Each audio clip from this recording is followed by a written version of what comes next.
Hello, Dave Williams here along with Representatives Smith, Brown Powers, and Kressig. It's good to have a chance to bring you all up to speed. We're coming into the end of the ninth week, which was our first full week of debate since funnel week, which was last week. And as a new person, this was a tremendous learning experience for me. We went through at least 3 pages of single-line list of bills, most non-controversial, a few controversial. We had late nights. I think one night we yelled out at 8:15, for example. The solar bill did not come up this week. I'm continuing to build a case on that. I'll be opposing that when it does come up. And a little bit about process. I was asked last week at the forum, which, by the way, thank you to those of you who attended. What are some surprises for me? And I said that one of the surprises was lack of long-term thinking. And I will say after this week of debate, I'll stand by that comment, as well as watching the more experienced representatives stand up and make great cases for our cause in a very civil and organized fashion. It's really gratifying to see and be part of. So thanks for watching in. Yeah, thank you again for Dave. You're doing a great job here. Keep up the work. I just want to talk a little bit about a bill. It's Senate Study Bill 1241. And basically what it is, it would disenfranchise voters, especially at our colleges. The bill basically says that any state-owned buildings would not be allowed to hold an election. It shortens the time of voting, and it changes the rules for absentee ballots. So to me, it's just a bad approach to a system that we already have that is working very effectively for Iowans, especially when it comes to voting.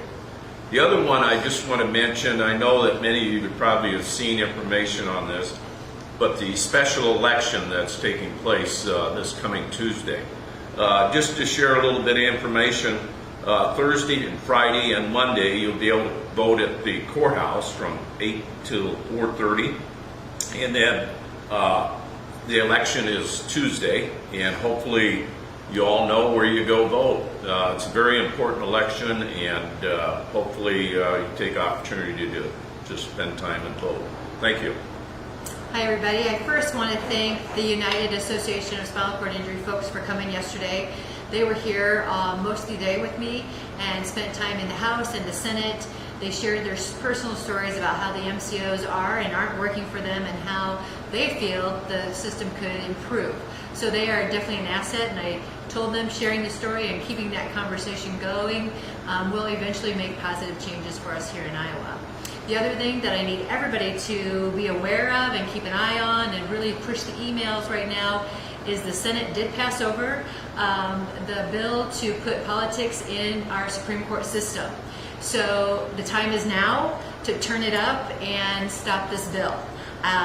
Forward thinking from Representative Williams, this bill is not at all a forward thinking bill. So this is something that Iowans need to stop, and we're going to need your help to do it here in the House. Also next week we'll be debating the child mental health bill.